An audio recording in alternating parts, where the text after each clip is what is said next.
E aí, pessoal, tudo bem com vocês? Eu espero que vocês estejam bem. E hoje eu lhes trago um estudo sobre como jogar corretamente com as suas torres. Esse estudo também vai cobrir alguns temas posicionais, como é o caso das colunas abertas, colunas semi-abertas e infiltração de torre na sétima fileira, oitava fileira, onde quer que seja, tá beleza? Então, vamos lá. Eu começo esse estudo avisando a vocês que as posições que eu vou utilizar foram tiradas de dois estudos públicos do Lichess que eu vou deixar linkados na descrição do vídeo, caso você queira visitar qualquer uma das posições posteriormente, tá? O acesso aos estudos é gratuito, é só você clicar nos links abaixo. Então, vamos lá. Primeira coisa que eu gostaria de falar é que as suas torres, elas estão mais ativas quando elas estão ocupando uma coluna aberta. Então, viu uma posição no xadrez onde existe uma coluna aberta, como é o caso da coluna C, nessa posição específica, você deve pensar imediatamente que é para lá que você gostaria de levar essa torre. Então, por exemplo, essa posição que está balanceada do ponto de vista material, com 2 peões para a ala da dama para cada jogador e 5 peões na ala do rei para cada jogador, cada um tendo uma torre, e reis igualmente ativos, na realidade, é uma posição totalmente ganha para o jogador de brancas, uma vez que a torre dele exerce muita atividade ao longo dessa coluna C aberta. A ideia é a seguinte: você tendo uma torre na coluna aberta, a sua torre pode fazer algo que nós chamamos de infiltração. O que quer dizer que a sua torre tem acesso à posição do seu adversário ao lado dele do tabuleiro e ela pode entrar ou aqui na quinta, ou aqui na sétima, por exemplo, ou na sexta, ou na oitava e causar problemas. Geralmente você quer infiltrar sua torre na sétima, porque é onde os peões começam. E caso você esteja jogando de pretas, o equivalente seria você infiltrar sua torre na segunda. E veja só, se você coloca sua torre aqui na sétima fileira, ela vai estar ameaçando os peões na sua base. Então, essa torre bota pressão no peão de B7, indiretamente bota pressão no peão de A7, uma vez que está cravando o peão de B a defesa do peão de A, tá botando pressão no peão de F7, indiretamente no rei e também no peão de H7, enquanto a torre do adversário vai ter que ficar extremamente passiva defendendo o peão de B7. Por mais que nessa posição não exista um ganho de material forçado imediato, a sua torre, na realidade, escraviza duas peças do seu oponente. Por exemplo, a torre aqui na casa de C7 está escravizando a torre de B8, a defesa do peão de B7, e está prendendo o rei de G7, a defesa do peão de F7. Por consequência, meio que sobra uma peça para as brancas. Veja só, o rei das brancas está livre para fazer o que quiser.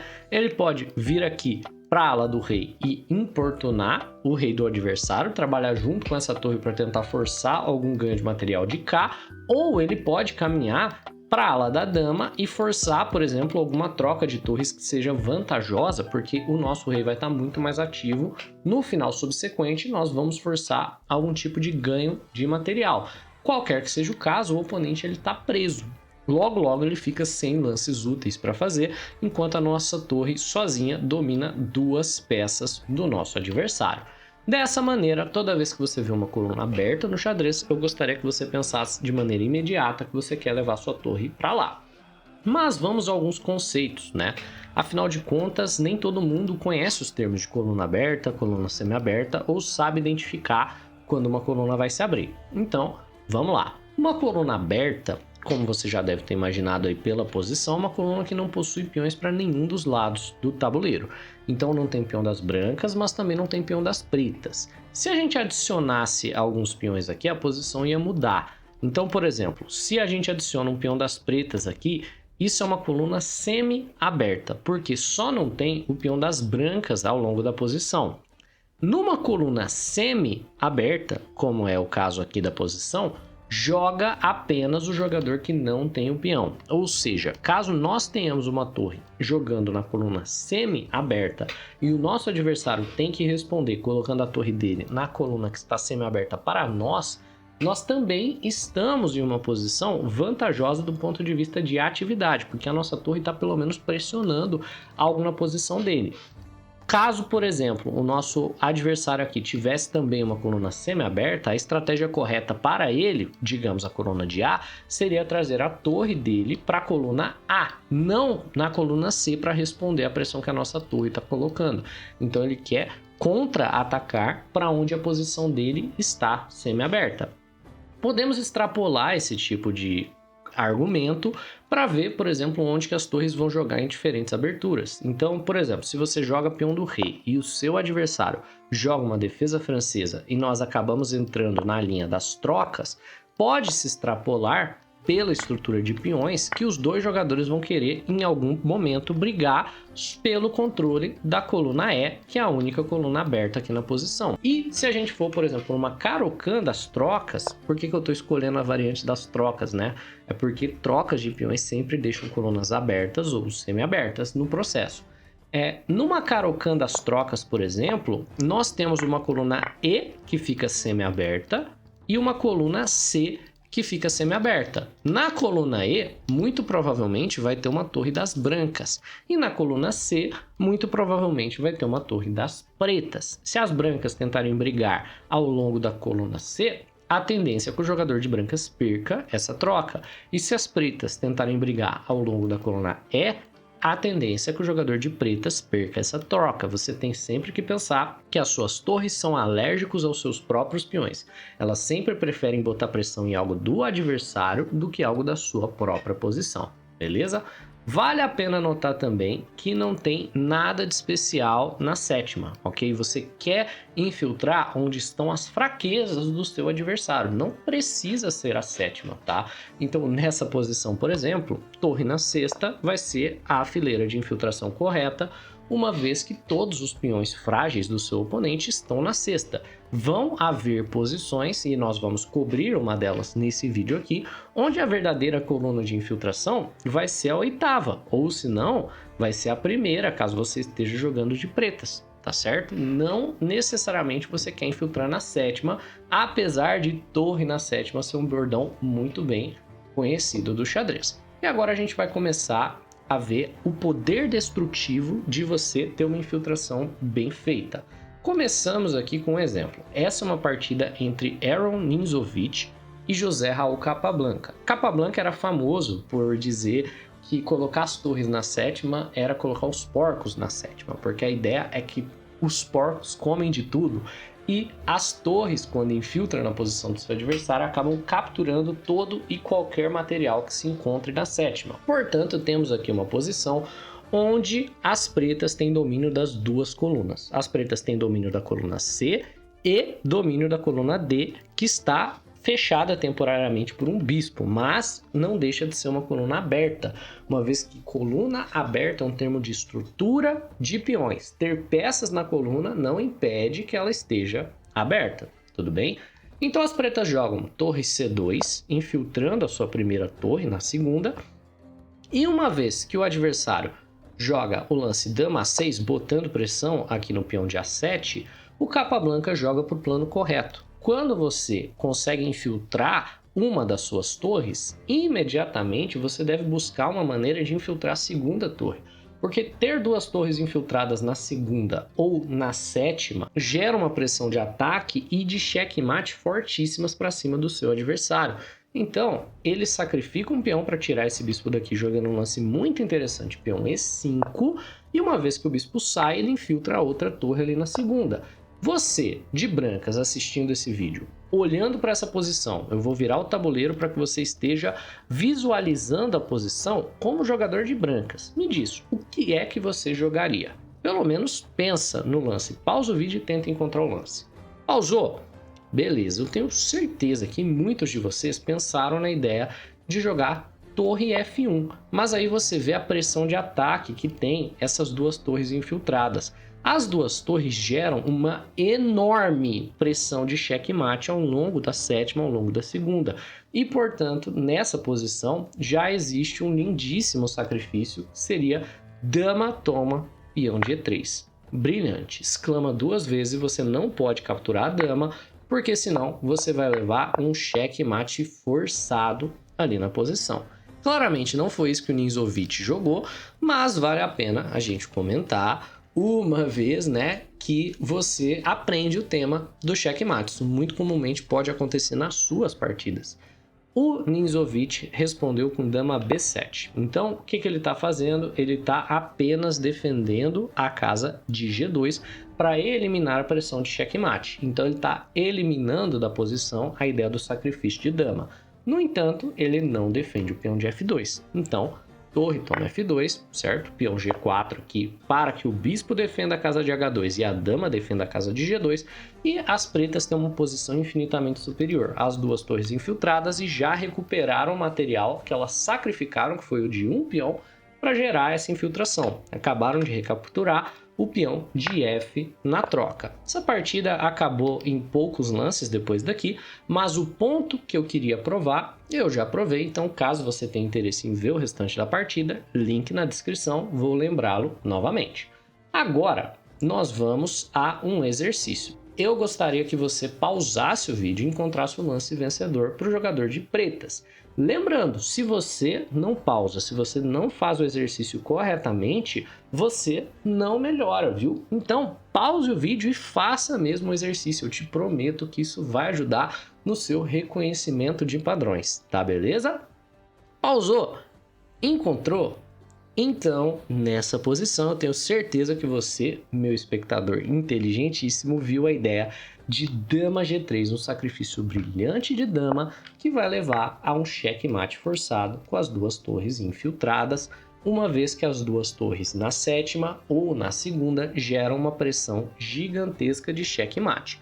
Esse padrão ele é comum da existência dessa torre aqui que está bloqueando o caminho do rei. Caso o rei tivesse espaço para andar, não funcionaria, mas é um tema extremamente comum, porque essa configuração de rei e torre do lado é uma configuração natural que ocorre depois do roque. Então, esse é um tema sim que vale muito a pena você saber, até para você evitar de se defender trazendo a torre para perto do rei quando o seu adversário acaba infiltrando duas torres na sétima ou duas torres na segunda. Então, dama G3, a ideia agora é torre G2, torre H2 e a outra torre para G2, checkmate. Se até esse momento do vídeo você já aprendeu alguma coisa ou tá gostando aí do jeito que eu explico, considere disparar o seu like, se inscrever aqui no canal, me ajuda pra caramba e é de graça. E caso você queira me ajudar mais ainda, por R$5 você pode virar membro, onde eu posto vídeos de xadrez posicional, agora eu tô regularmente postando toda semana, e por R$5 você consegue me apoiar e ter acesso a esses vídeos, que são vídeos extras mais ou menos como esse daqui, tá beleza? Então, vamos agora ao segundo exercício. Temos aqui uma posição onde o grande mestre Ivan Sheparinov está jogando contra Alexeev e Sheparinov tem controle sobre a coluna aberta D. Veja só, o GM Sheparinov já infiltrou uma de suas torres na sétima e seria absolutamente essencial para o seu ataque a ideia de infiltrar uma segunda torre. E existe uma tática que ele pode utilizar para poder montar esse conceito de ataque que nós já vimos. Pause o vídeo e veja se você consegue resolver esse exercício agora. Pausou? Depois da dica, eu imagino que você tenha encontrado a ideia brilhante, novamente brilhante, de dama toma F7. E o objetivo final de dama toma F7 é poder trazer a outra torre para a sétima. Então, depois de dama toma F7, torre toma F7, nós temos duas torres infiltradas na sétima em uma posição onde existe pressão absurda de checkmate. Por exemplo, torre H7 já seria checkmate, uma vez que o bispo também cobra essa casa de G8. Então você já começa a ver os padrões. Duas torres infiltradas com uma torre aqui, cortando casas do rei, checkmate. Duas torres infiltradas com apoio de um bispo, também tem pressão de checkmate. Duas torres infiltradas com apoio de peão, apoio de cavalo, também leva a checkmate. Então você já começa a pegar esses padrões e incorporá-los no seu jogo. Está vendo a importância de você dominar uma coluna aberta? Pois vamos lá. Temos agora um último exercício por essa sessão do vídeo, que é a sessão das infiltrações de torre duplas, vamos colocar dessa maneira, onde as brancas têm uma posição onde estão com uma peça a menos. Então você vê, o jogador de pretas tem duas torres e um bispo, e o jogador de brancas tem vários peões por esse bispo. Teoricamente o material está igual, mas vai cair um monte de peão das brancas aqui, ao longo da posição, então esse material não está tão igual quanto parece. Mas a verdadeira força da posição das brancas está no fato de que essa torre já está infiltrada e nós temos como infiltrar uma segunda torre futuramente e gerar, claro, aquela pressão na posição do nosso adversário. Então, vamos aplicar os conceitos que você aprendeu nesse vídeo para encontrar a solução correta. É claro, como sempre, pausa, procura e me diz qual é a sua resposta. Vamos lá? Pausou, encontrou. Então, com as dicas, você já sabia que a ideia era infiltrar uma segunda torre na sétima. Agora, nós só precisamos decidir como, tá certo? Torre G5 não funciona porque nós não teríamos torre G7. Torre F5 está perfeitamente controlado pelo bispo e torre E5 é o único lance que restou para trazer a torre para a sétima. Então, torre E5, o oponente vai lá e captura peão, tira o bispo, o que ele quiser fazer. Nós infiltramos uma segunda torre na sétima e já existe aqui aquela pressão de checkmate que é nossa boa e velha conhecida, que é quando nós temos duas torres infiltradas com apoio de qualquer outro material. Pause o vídeo e encontre a sequência de checkmate forçado que existe aqui para o jogador de brancas. E olha, você tem que executar corretamente essa sequência. Se você erra a ordem dos lances, esse checkmate já não funciona mais. Pausou? Encontrou? Então eu tenho certeza que você viu que, como na maior parte das sequências, você precisa começar jogando os lances que mais forçam a mão do seu adversário, ou um cheque, ou uma captura, ou uma grave ameaça. Então vamos jogar o cheque, torre H7 cheque. Posteriormente nós jogamos torre G7 cheque, e aqui, caso não houvesse esse bispo, ou caso esse bispo estivesse substituído por alguma outra peça, poderíamos continuar com os cheques. Mas a ideia é que essas duas torres estão pressionando um checkmate da escadinha. Uma torre cortando a sétima, outra torre cortando a oitava. Só precisamos do apoio de mais material. Podemos avançar o peão de H para H6, defendendo a torre. E agora, torre H8 checkmate se transforma em uma ideia imparável para o jogador de brancas. Legal, né? E agora eu lhes trago algumas ideias que são interessantes aí sobre a briga pela coluna aberta. Como você deve ter imaginado, o seu adversário não vai te dar controle sobre uma coluna aberta de mão beijada. Então, esse é o estado natural de uma briga por colunas abertas, os dois lados tendo torres se encarando ao longo da coluna aberta e ninguém pode capturar a torre do outro sob um estado natural, porque o jogador que captura a torre do seu adversário vai estar entregando o controle da coluna porque o oponente toma a coluna na recaptura. E é aí que entra um conceito bem interessante. Você já deve ter ouvido alguém falar ao longo dos seus estudos de xadrez que é muito importante conectar as torres. E talvez você deva ter imaginado que a conexão de torres era importante porque se você não tiver torres conectadas, às vezes uma não defende a outra e você fica numa posição inferior, você pode cair numa tática e pendurar uma torre. Não é bem isso, tá? Um dos conceitos pelos quais as torres devem estar conectadas é o fato de que torres não conectadas não brigam por colunas abertas. Por exemplo, as brancas nessa posição têm torres conectadas e as pretas não. Então o jogador de brancas pode simplesmente tomar a torre do adversário e caso a torre do oponente estivesse conectada, caso essa dama estivesse, por exemplo, na casa de D7, isso seria um erro, porque as pretas tomariam de torre dominando a coluna. No entanto, como as torres das pretas não estão conectadas, temos dama toma C8 de maneira forçada e agora torre C1 dominando a coluna. Depois de dama B7, por exemplo, o jogador de pretas está ameaçando brigar pelo controle da coluna, então nós dobramos para não permitir que isso aconteça e depois vamos buscar a infiltração, beleza? Dentro dessas ideias, quando existe uma briga pela coluna aberta e as torres estão conectadas, existem alguns truquezinhos que você pode utilizar para ganhar a coluna. O primeiro desses truques é você simplesmente ameaçar a torre do seu adversário. Por exemplo, se você jogar o simples bispo A3 ameaçando a torre do oponente, o oponente tem que capturar a sua torre. Então, torre toma C8 vem de maneira forçada. Outro lance que ele poderia fazer é, por exemplo, tirar a torre da coluna aberta. E aí você dobraria, jogaria a torre C6 para depois trazer a outra torre para C8, provavelmente. Mas ele captura e agora você tem domínio sobre coluna aberta. Então, se você tiver a oportunidade de capturar Então, se você tiver a oportunidade de ameaçar a torre do seu adversário, essa é uma ótima maneira de gerar aí um controle de coluna. E só lembrando, quando tem essa briga pela coluna aberta, a pessoa que toma a torre primeiro sai perdendo. Se você for lá e capturar a torre do seu oponente, ele tem domínio da coluna aberta. E por mais que você consiga brigar por ela, beleza, ainda assim foi uma imprecisão. Você tinha uma maneira de controlar essa coluna e agora a sua posição está mais passiva do que ela precisava, tá certo?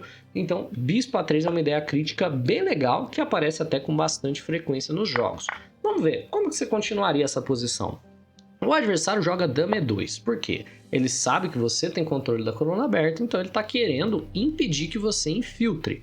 A ideia aqui para os pretos, para continuar, é dobrar na coluna aberta para forçar a infiltração. Você quer infiltrar com força bruta. Então você joga a torre C6, depois de torre D1 você traz a dama, e agora você vai infiltrar, quer o seu adversário queira, quer não.